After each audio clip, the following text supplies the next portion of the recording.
Minority తీరకుండానే వివాహం చేసి అప్పటి నుండి భర్త మరియు అత్తింటివారు శారీరకంగా మానసికంగా వేధిస్తూ తనపై తప్పుడు కేసులు పెట్టి జైలుకు పంపారని బాధితురాలు ఆవేదన వ్యక్తం చేశారు.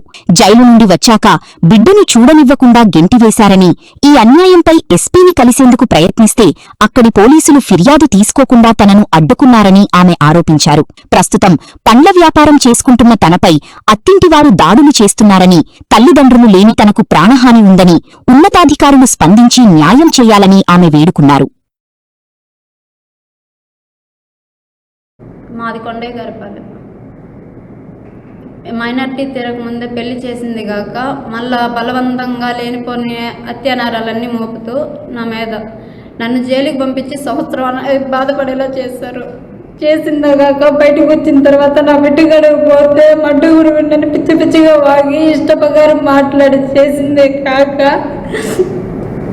ఈరోజు నా మీద నేరం మోపుతున్నారు. చెయ్యని తప్పులు కూడా అనుభవించాల్సి వస్తుంది. ఎక్కడ పోయినా నాకు న్యాయం జరగట్లేదు. డిఎస్పీ గారిని కలవాలంటే డిఎస్పీ గారి కాడున్న ఎస్ఐ కానిస్టేబుల్ గారు మీరు ఏం పిక్కుంటారో పిక్కుని ఏం చేసినా సరే మేము సంధించము, మేము లెటర్ పెట్టను, సార్తో మాట్లాడినివ్వనని మాట్లాడుతున్నారు. ఏ రోజుకైనా వాళ్ళ వల్ల నాకైతే ప్రాణహాని ఉంది సార్. మా అత్త మామ మరుదులు భర్త నా మాలి తిరుపతి శారదమ్మ మా తిరుపతిరావు గుమ్మడి బందుల్లో ఉంటారు.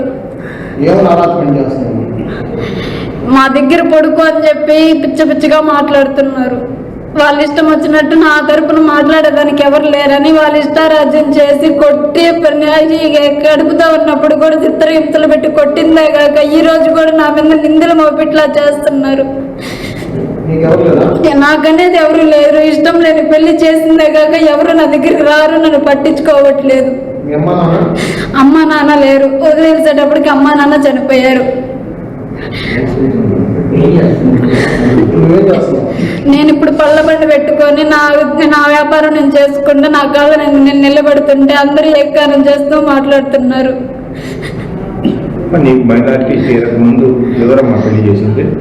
అక్క, పిన్ని, బాబాయ్. శ్రీను, సరసమ్మ, శిరీష. నా వయసు 13 సంవత్సరాలు. ఇప్పుడు 19 సంవత్సరాలు. సరే ఇబ్బంది జరిగిన రోజు నేను ఎంటర్ అవుతానన్నందుకు ఎలా పడితే అలా మాట్లాడి డిఎస్పీ ఆఫీసులో వాళ్ళు సార్ వాళ్ళు పట్టించుకోనందున వాళ్ళు వెళ్ళిపోయారు. ఇంకా తిరిగి వాళ్ళు ఫోన్ చేస్తున్నా స్పందించట్లేదు. మా బిడ్డ మా అత్త మా దగ్గర ఉంది.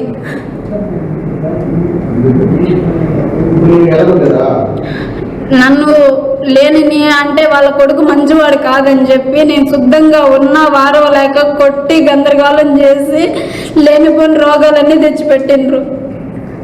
వాళ్ళ కొడుకు మంచోళ్ళు కాదు కాబట్టే కదా సార్ నన్ను ఇట్లా చేయడం వల్ల.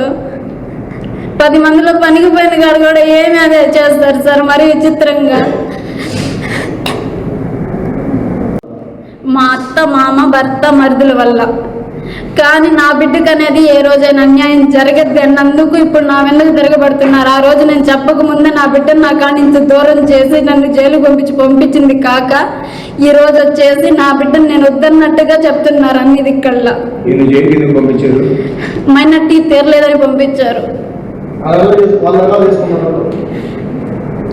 అది సుమనశ్రీ గారిని వాళ్ళు మాట్లాడింది నన్ను ఎందుకు మాట్లాడుతున్నారు సార్ అంటే మేము మాట్లాడిందే జరగాలి అంటున్నారు సుమనశ్రీ గారు. ఆ రోజు నుంచి ఈ రోజు కూడా మొన్న జరిగినా కూడా నీ దగ్గర ఎందుకుంటే అంత డబ్బులు అని 16,000 డబ్బులు నన్ను కొట్టి 16,000 డబ్బులు తీసుకొని ఫోన్ పెరికి వెళ్ళింది కాక నా మీదే నేరం మోపినరు.